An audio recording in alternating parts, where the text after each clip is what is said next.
Welcome back friends. मैं हूं आपकी दोस्त रंजना कामो। आपने बहुत बार देखा होगा कि हम लोगों को बहुत ही अजीब अजीब नाम से बुला देते हैं, जैसे कि ये हरी मिर्ची है, ये मक्खियों का छत्ता है, जब देखो काटने को दौड़ता है, ये ततैया है। और ऐसे नाम हम उन लोगों को देते हैं जो बात बात पर गुस्सा हो जाते हैं। तो दोस्तों, आज का विषय यही है, गुस्सा। और आज हम बहुत से प्रश्नों का उत्तर ढूंढेंगे, जैसे कि गुस्से पर काबू कैसे पाएं, कंट्रोल कैसे करें, जैसे कि टाइम आउट क्या है, वाटर थेरेपी क्या है, प्रोएक्टिव एक्शन क्या है, और मास्टर ऑफ कंट्रोल क्या है, और गुस्से की एनर्जी को हम अच्छे से चैनलाइज कर कर उससे कैसे लाभ उठा सकते हैं। तो हमारे इन प्रश्नों का उत्तर आज हम ढूंढेंगे, इसलिए आप वीडियो को पूरा देखें, एंड तक देखें। जब कोई बहुत ज़्यादा गुस्सा करता है तो आपने नोट किया होगा कि लोग उससे बात करने में कतराते हैं। क्योंकि जैसे सोचिए, आप इमेजिन कीजिए, अगर आप किसी से कहते हैं कि तुम कैसे हो, और वो कहता है दिख नहीं रहा है, मैं बिज़ी हूँ। या आप किसी से कहते हैं कंग्रेचुलेशंस, तो वो कहता है नज़र मत लगा। तो जब इस तरह से कोई आपसे गुस्से से बात करता है, सीधी तरह से बात ना कर तंज के साथ नाराज़ होकर बात करता है, बहुत गुस्से से चीखता चिल्लाता है, तो आप उससे धीरे धीरे दूर होते चले जाते हैं। आपकी कोशिश होती है कि आप उससे बात ना करें, उसको अवॉइड करें। तो इन सब में नुकसान किसका हुआ? गुस्सा करने वाले का। तो जब गुस्सा ऐसी चीज़ है जिससे कि आप अपने मित्रों को, अपने परिवार को खुद से दूर कर सकते हैं, तो क्या इसे जीवन में रहने देना ज़रूरी है? इस बात पर ज़रूर विचार करें। जब बच्चे टैंट्रम करते हैं और बिना बात के रोते हैं, तो माँ बाप कह देते हैं टाइम आउट।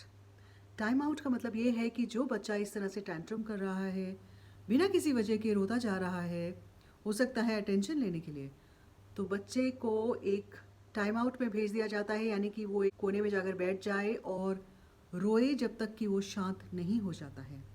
तो जब भी बच्चा टाइम आउट में जाता है तो पहली बार तो वो बहुत रोता है, दूसरी बार वो रोता है और इधर उधर देखता है कि कहीं कोई मुझे देख तो नहीं रहा।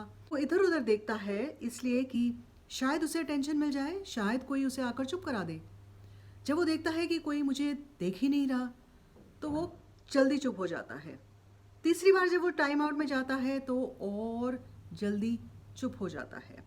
तो धीरे धीरे उसके टैंट्रम्स कम हो जाते हैं और टाइम आउट में जाते जाते उसका रोना भी कम हो जाता है और वो जल्दी शांत हो जाता है। और ऐसा ही टाइम आउट हमें चाहिए हमारे गुस्से के लिए। तो जैसे ही गुस्सा आए तो आप टाइम आउट में चले जाएं, यानी कि आप किसी घर के कोने में या कहीं भी और जाकर अकेले में खुद को शांत करें। अगर आपको गुस्सा आ रहा है तो दीवारों पर चिल्लाएं और एक कोने में बैठकर खुद को शांत करें। ऐसे टाइम आउट में जाने से धीरे धीरे आपका गुस्सा कम होता जाएगा। तो हो सकता है कि इस आदत से आप छुटकारा भी पा लें। एक और तरीका है गुस्से को काबू करने का, कंट्रोल करने का, और वो है वाटर थेरेपी। यानी कि जब आपको गुस्सा आए तो एक ठंडा गिलास पानी का लें और आराम से बैठकर उसे धीरे धीरे पिएं।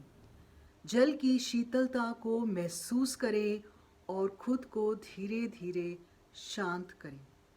जब भी कोई विषय, कोई व्यक्ति, विचार या परिस्थिति आपको गुस्सा दिलाते हैं, तो इसका मतलब है कि आप उनके अधीन हो गए हैं, वो आपको कंट्रोल कर रहे हैं। क्या आप ऐसा चाहेंगे? क्या आप अपने जीवन का कंट्रोल किसी और को देना चाहेंगे? आप अपने जीवन के मास्टर खुद हैं और ये कंट्रोल आप ही के पास होना चाहिए। आपका अस्तित्व इतना कमज़ोर नहीं होना चाहिए कि कोई और उसे कंट्रोल कर सके। You don't want to be a slave of anybody और एनीथिंग। ये बात आप ज़रूर याद रखिएगा। तो किसी और को इतना अधिकार मत दीजिए कि वो आपको गुस्सा दिलाए, बस एक चाबी घुमाए और अपनी मर्ज़ी से आपको नचाए। तो हमने बात की है टाइम आउट की, वाटर थेरेपी की, मास्टर ऑफ कंट्रोल की, और अब हम बात करेंगे प्रोएक्टिव एक्शन की।